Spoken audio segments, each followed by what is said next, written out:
Четврток, 12 декември, кратки вести во 12 часот. Од почетокот на годинава, заклучно со октомври, општина Охрид собрала 19.256.740 денари по основна туристичка такса, информираа за Супер радио од локалната самоуправа. Според уплатениот износ, најголем приход е остварен во август. Инаку на општинската сметка по основна туристичка такса легнале вкупно 24.070.925 денари, од кои 80% остануваат за општината, а преостанатите 20% се за државата. Пред нас се новогодишните празници. Најавите за исполнетост на градот се одлични, па 2024 година ќе ја потврдиме како една од поуспешните последниве години кога е туризмот во прашање. Бројките покажуваат дека најголем дел од туристите во земјава во октомври биле од Турција, од каде што дошле 23.838 посетители, а имало и 6.582 српски државјани. Трета е Германија, од каде што не посетиле 4.686 граѓани, пошто следуваат гостите од соседна Грција, Бугарија и Хрватска.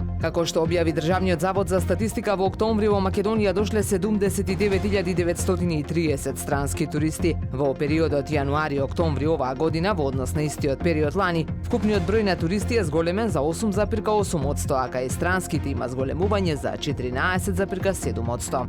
Во сабота започнуваат подготовките за Бадниковата поворка 2025 во Охрид. Пробите ќе се одржуваат секоја сабота во 12 часот во спортската сала на Основното училиште Христо Узунов, во насока на негување на традицијата на православно празнување на Бадник, со пеење на православни црковни песни на 6 јануари стотици деца низ охридските улици ќе ја пеат вечниот Бог. Учесниците во поворката ќе носат звезди што ја символизираат звездата Деница, што го покажала патот на мудреците до пештерата. Мотото на манифестацијата Бадникови поворки 2025 е пренеси ја божикната радост до секое срце.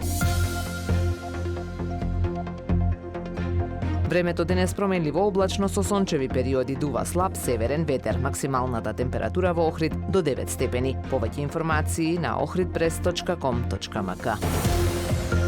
Уредник и водител на вестите Даниела Спасик. Технички реализатор Реджеп Селман.